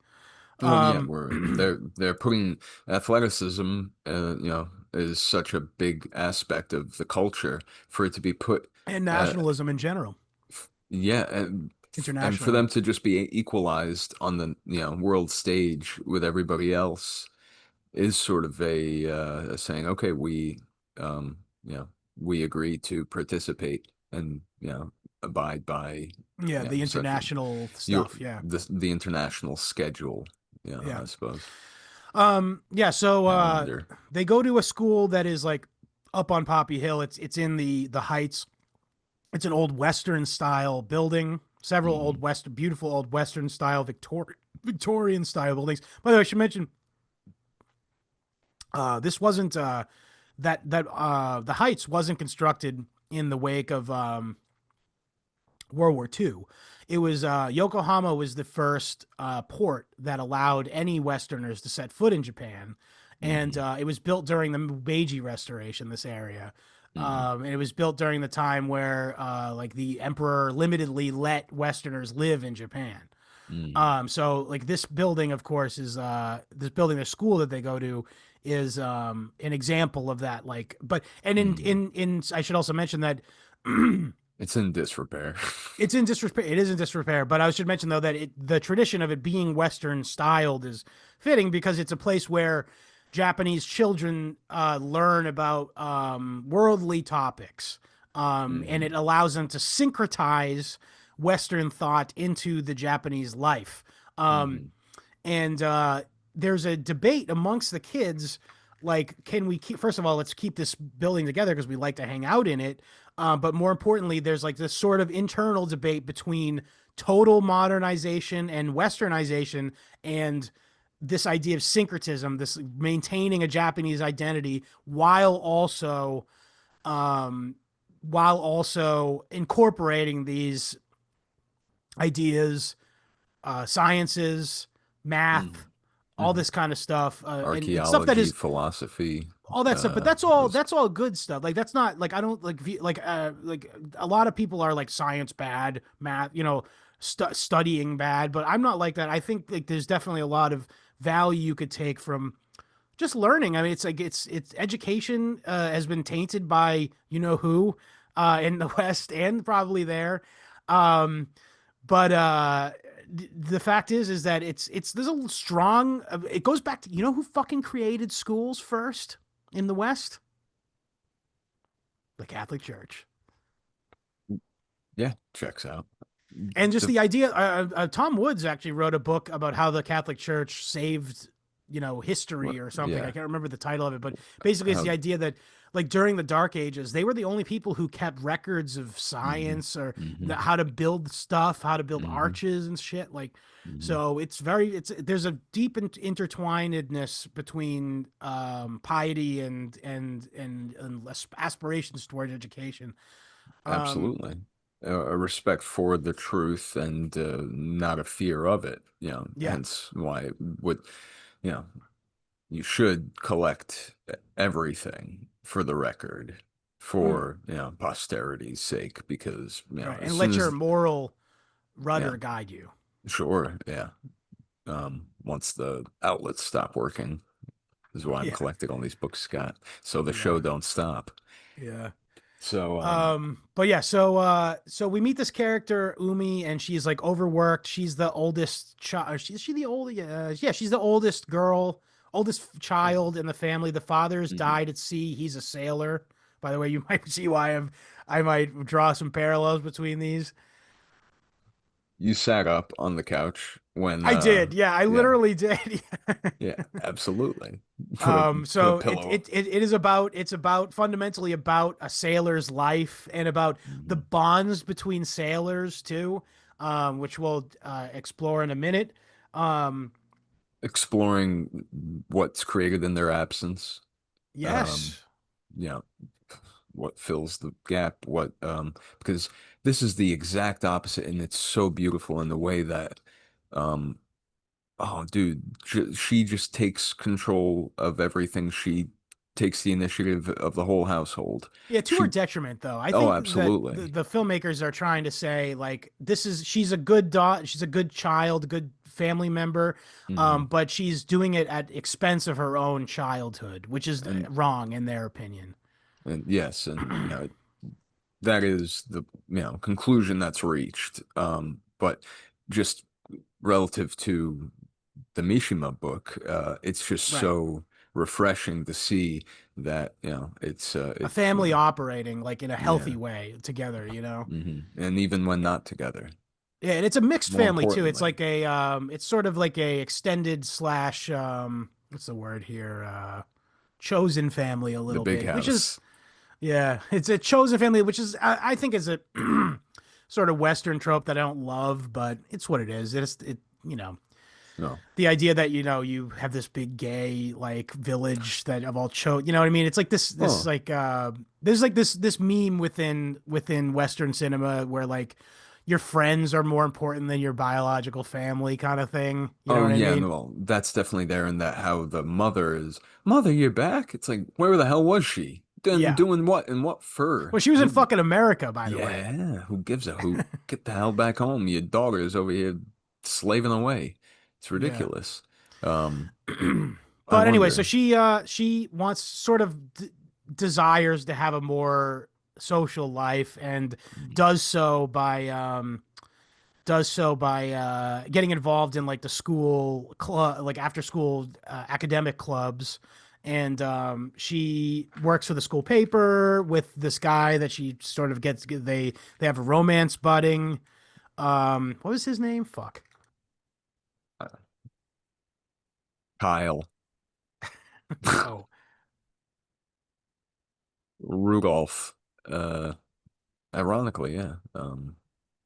It's funny how the school is Shun. structured. Shun. Shoot. Yeah, there you go. Which, by the way, his name is I'm not. I think it means something about the about deities. Oh no, Hmm. it's wind. Wind. Okay, that makes Hmm. sense. Sea and wind. Ah, They go together, you they see, and they're do. both That makes sense. associated with the sea, or both associated Some, with sailors. but are they too close? When wind and water mix, it makes a hurricane no good. True. Yeah. Yeah. Hence But when they the co-op, I think in the Japanese cosmology, there's a kami that control either. So if you're keeping them happy, why yeah. would you worry about it? I just meant the like relative to the problem that arises with their romance. Yeah. You know? Yeah.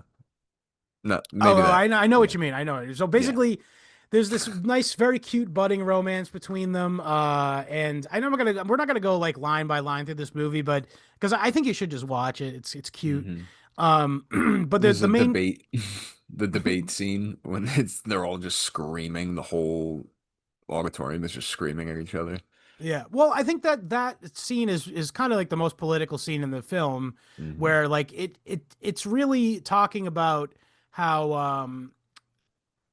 again, like the youth is sort of given this option. Do we want to sort of step into this like international universalist role as being like the capitalist Japan, or do we Hmm. want to retain our Japanese identity while we have a seat at the table? You know He's what I an mean? anarchist. Get him. He stormed the stage. Uh, Yeah, and yeah, an absolutely valid question to anybody who's thinking any length of time ahead at that point in history. It's no accident that, it's 40 years on now that it's made comical and there's a musical number to break it up, and it's very yeah. funny. Um, but that's I guess in the way that the movie is, it's confronting some very serious stakes. It keeps it very light, and Well, it sort of not just distracts you, but it also has like this interrelated plot line where there's sort of like the parentage of Shun is at question because hmm he's the son of a tugboat driver and his hmm wife, but it's known to him that he was adopted, hmm and he finds when he goes to hang out with his new girlfriend Umi at her house for the first time, and it's very adorable. She shows him a picture of her dead deceased father, and she goes like, "Oh yeah, he's a sailor. This is him." And there's a hmm photo of three men sitting together. This is him. I forget what his character's name is, but it doesn't matter. hmm Um, and his stomach drops because he's like, "Oh fuck, I have hmm that same photo at home. It's the only hmm photo I have of my father." So yeah. the conflict in the film is like, "Oh my god, do we have the same father? Can we not be together because we're the same hmm father?" hmm Now, should we spoil this? No, We won't spoil it. We'll no, leave it. We'll yeah. leave it ambiguous as to what the end of result is. Whoops, there's a plot twist. That's the plot twist that we were That's the talking plot about. twist. Yeah, Yeah, that we yeah. weren't going to tell you what happens. All right. Well, we're Yeah. not gonna. No, no, no, no. We're not gonna tell you what the result is. Yeah, yeah, sure, fair enough. But the point Um, is that it does resolve, and the movie is very satisfying. And but I think moreover, I just wanted to talk about the fact that I don't really have much more to say about it other than the fact that it's an absolute affirmation of all of the, or sorry, it's a rejection of all of the fears that Mishima brings up in from the sailor who fell from grace in the sea.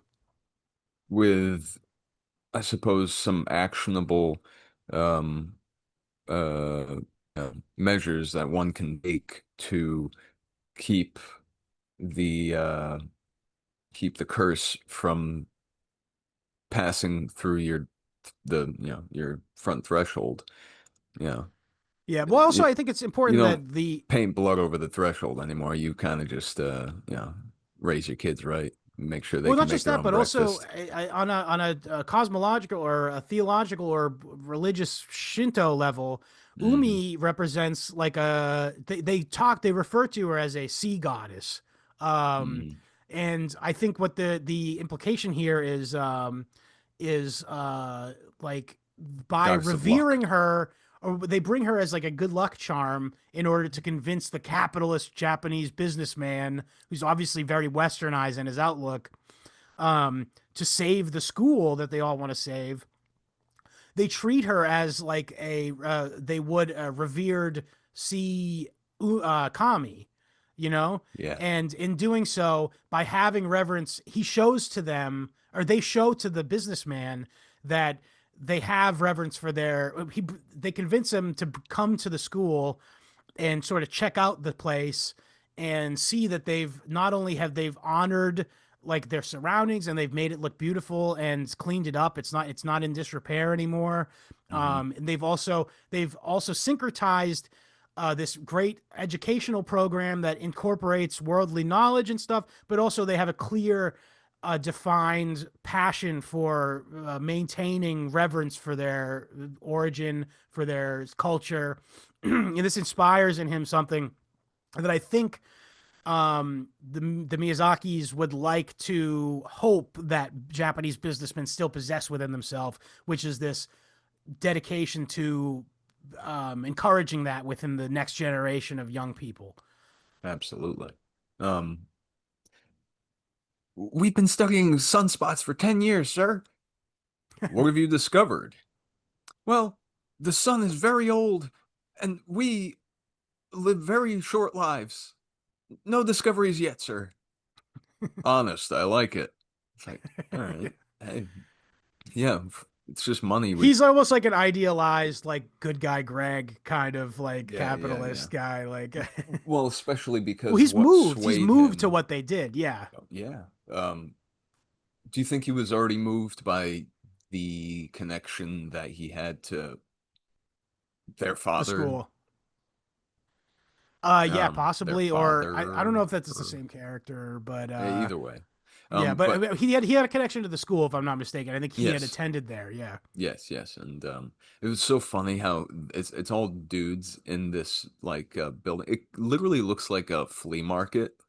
This yeah, it does kind of look like like a flea market. Yeah. what I guess what do you call this? Like what would this be on a proper university campus Well, it was uh, called like they called it a clubhouse, meaning it a was like the place for clubhouse? all the But clubs to attend, or it's right. like sort of like a frat house, I guess. It could have been It's a mix between that and like a different class, like a proper extracurricular classroom. kind of hall. Yeah, Yeah, yeah. So, but it's they, clearly an old Victorian home that was being converted to that. yeah, and they have a hut for the philosophy department or club, which is very Yeah, funny. That's more than it deserves. Um, but they bring in like a platoon of women with yeah. wearing masks and mops and and so on, buckets, and they're all like all the guys are looking over the railings. Oh my God, there's girls here. Yeah, They're gonna clean up. Yeah, so that was funny. Good fun. Uh, it does symbolize though, or it signifies rather, the fact that the prior to this event of them bringing the girls in to help, it was sort of like an all male thing, and I think maybe this is Miyazaki's libtardedness, but like the incorporating the women in with it is like he views as a progressive force and good, you know what I mean? So how about this? How about it's the sensible thing? Because I mean, if the guys are getting any real work done, they're not gonna have time to clean up. So based, what are we talking? Yeah, I think he's going all the way back around to being yeah, based, enlightened centrism, brother. You know how enlightened many horseshoeism. you know how many times I've heard salaried ladies say, why do we work? How did this happen? I How many know. times I've heard that shit, man? Come on. We say that shit, but that's because this is, this is It's a a, perverse a system. murderous, yeah, absolutely, system, instructive. But on to back to the east, yeah. Yeah. Well, should we just talk about the? I mean, at the end though, it's No, inconsequential for like the meaning we're talking about here. if Enjoy the film, folks. Watch the damn movie. but pause.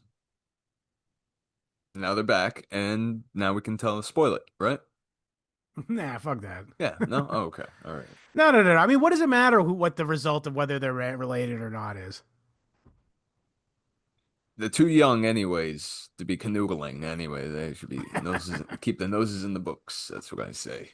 But eyes to the hey, look to the crows. Look to the crows. Look to the Yeah. crows. But yeah, no, I think we did a pretty good job summing up what I wanted to talk about. What do you think? You got anything else you wanted to get off your chest about either the book or the movie? Well, the each one has its definite reasons to read Enjoy. or yeah, reasons to enjoy it. One, if you enjoy it, I don't think that anyone here listening is going to enjoy the Sailor book from for any wrong reason, you know. Yeah. I hope, and no one's favorite Yeah, I hope part no one's is gonna the read and go cat like, "Oh, I part. love the cat scene." Everything else sucked, but the That cat cat scene was scene. great though. Yeah. If you're listening, go hug. Stop. Stop. Yeah, go hug somebody with their consent. So and I w would definitely yeah, recommend both, but m really check out does one go before the other, you think? Yeah, Would I think you you should read the book first.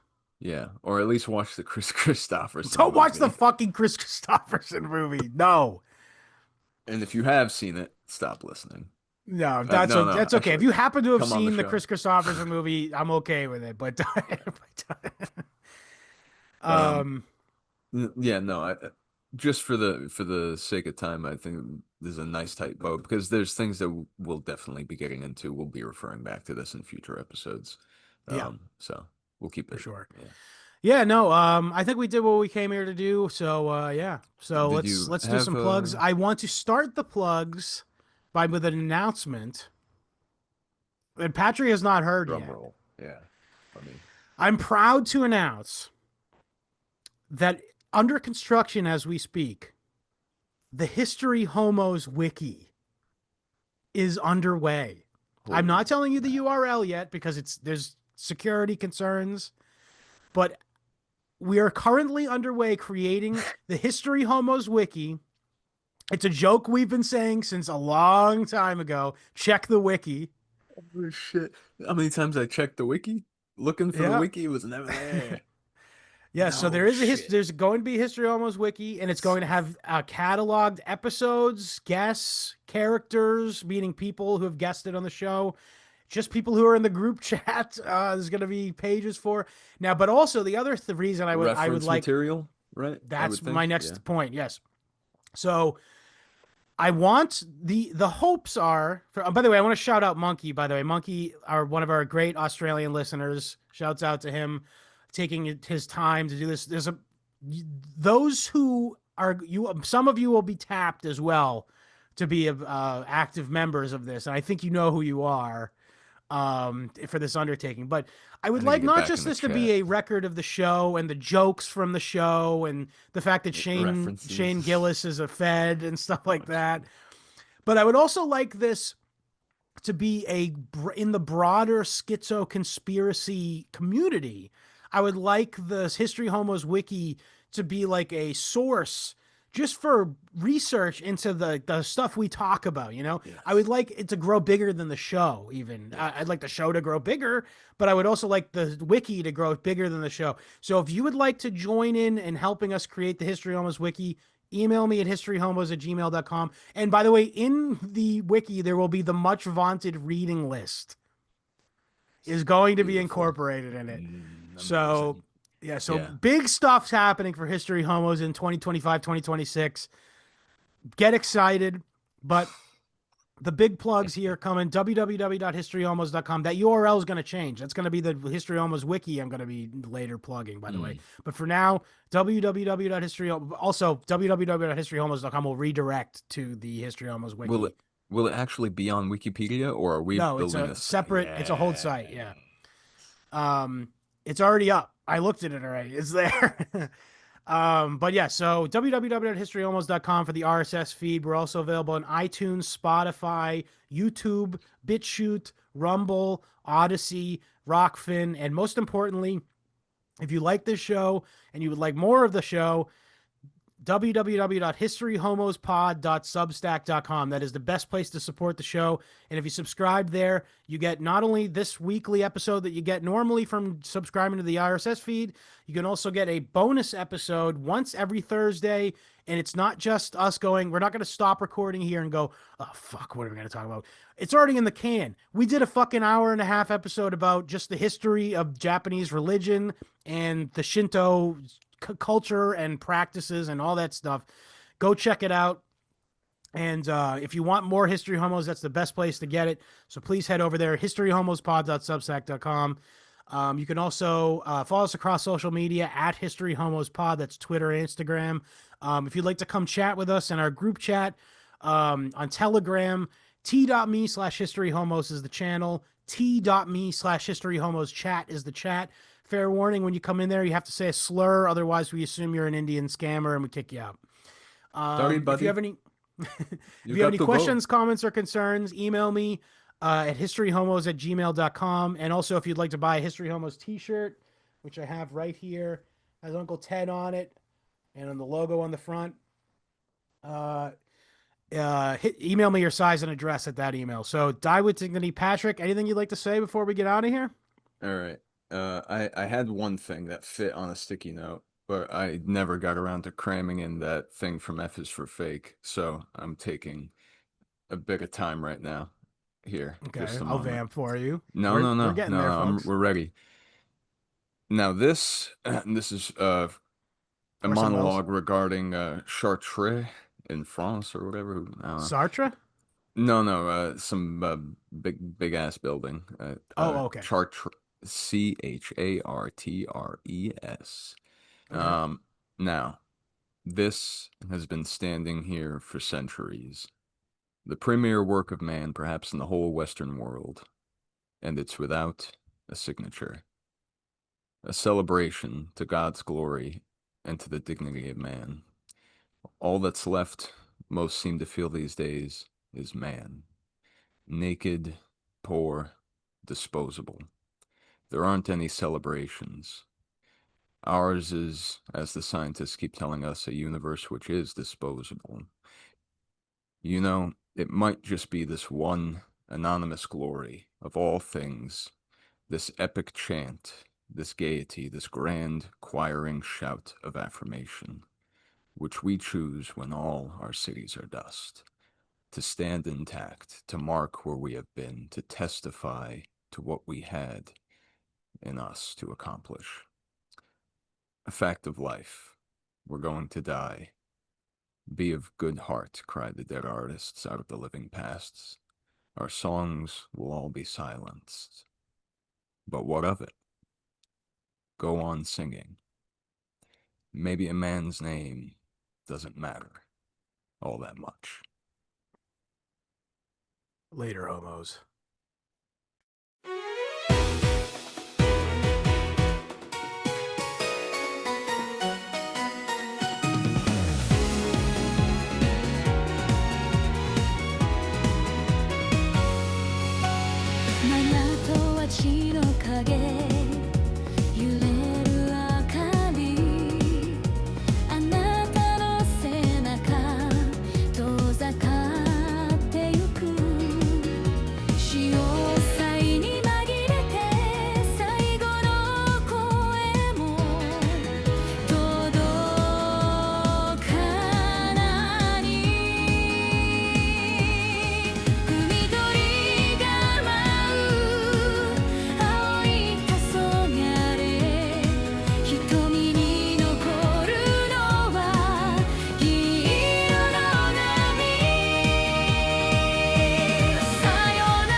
that she